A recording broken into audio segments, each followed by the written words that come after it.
Laura, the place is looking pretty nice in here today. Yeah, I thought I'd just add a few things here and there, kind of make it a bit more peaceful in here. Sort of shalami. What? Shalami. Shalam. Shalom? Shalam. You mean shalom? Shalom. Shalom. Shalom? Shalom. I don't even know how to say it. It said shalom. Okay, shalom, but what does it actually mean? Well, shalom is a Hebrew word that's usually translated into English as peace, but it means a lot more than we understand peace to mean. Okay, smarty pants, so why don't you tell us the full story? Well, when we think about peace, we usually think about the absence of some sort of negative force, like the absence of violence or the absence of war.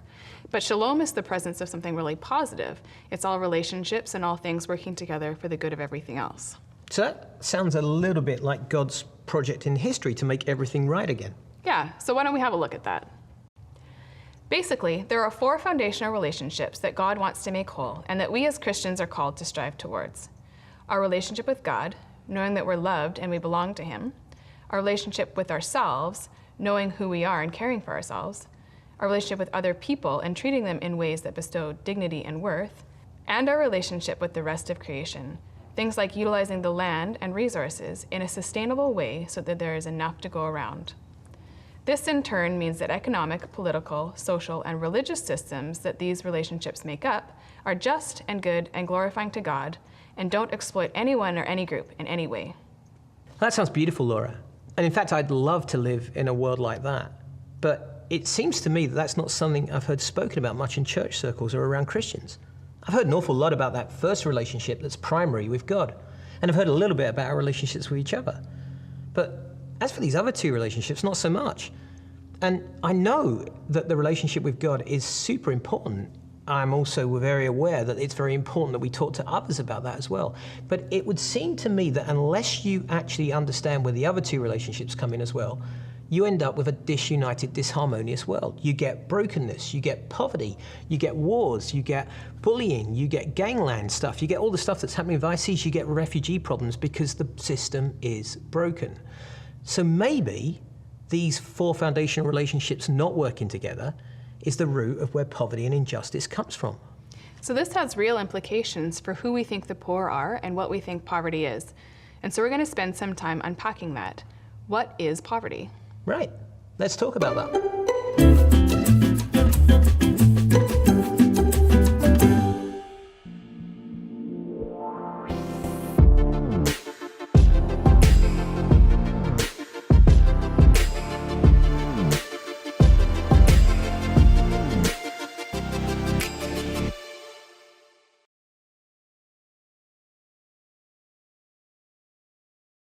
So, you've had a chance to think and reflect, and have you worked it out? Do you know where poverty comes from? Because you see, many of us in the Western world tend to view poverty in very material terms. And that's why so many of our solutions involve building things or fixing things or sending money to things. Now, I'm not saying that's wrong, but I'd be very interested to find out what those who live in material poverty actually think about this for themselves, how they describe their situation. That's a really good question.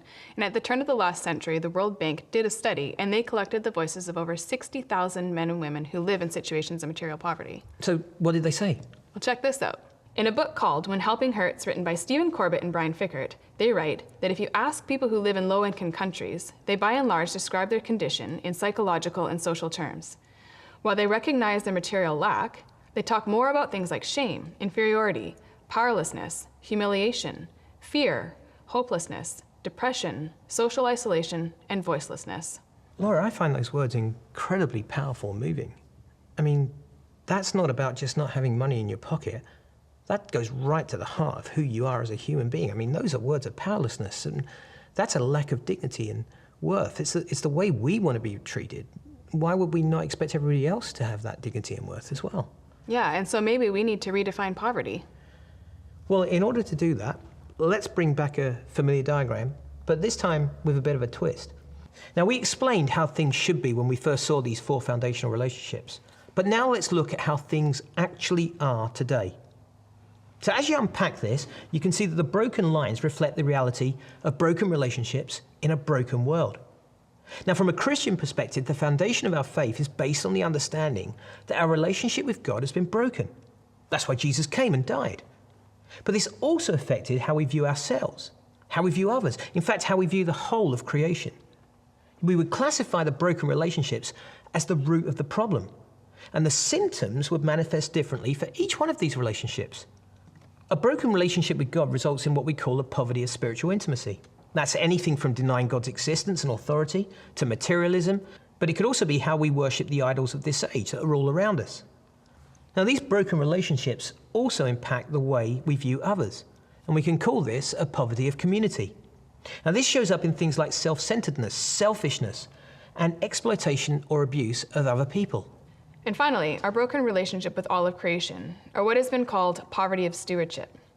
This is seen in a loss of sense of purpose, how we view our work, either in laziness or workaholism, materialism, or our general exploitation of the resources we've been entrusted to steward, which has resulted in environmental degradation. So basically, these four relationships form the foundation of all of our systems. And if the relationships are broken, the systems are broken as well. And you can see that all around the world with the way the world isn't working at the moment, whether it's internationally or whether it's in our own backyards. Things are broken and the world isn't as it should be. Yeah, and from this perspective, because of the brokenness and lack of shalom in the world, we're all incapable of being completely who God created us to be, because we all experience brokenness in some way. Well, it's true, because who's experienced a broken relationship in their life? Well, everyone. Exactly, and as Christians, we're used to talking about that brokenness in terms of our relationship with God. But it's our brokenness with ourselves, with our family, with our friends, and with the very world around us.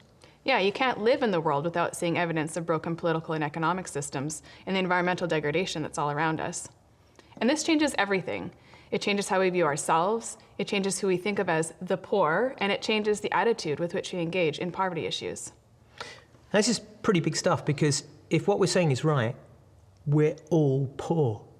We're all in poverty of one form or another, not just those people we see on TV or in the leaflets that come through our door. We're all broken and we're all poor. So as we close this session, we want you to take a look at some questions to discuss this, because these issues need to be grounded in our own lives. So let's talk about this.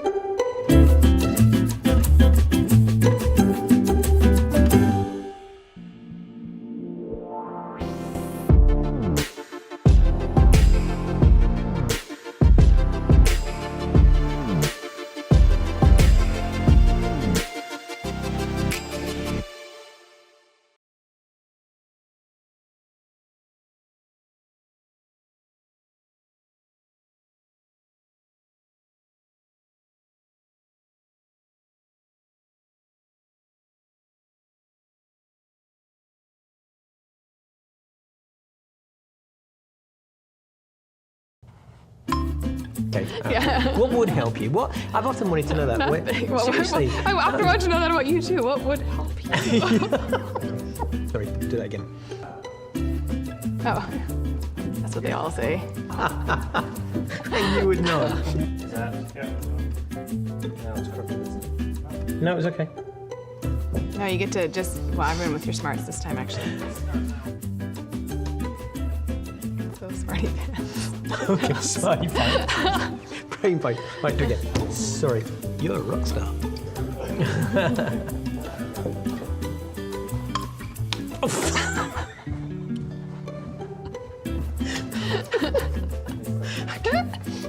I was also a little excited about the That was more to do with the fact that she was really happy that I got slapped. Deferred.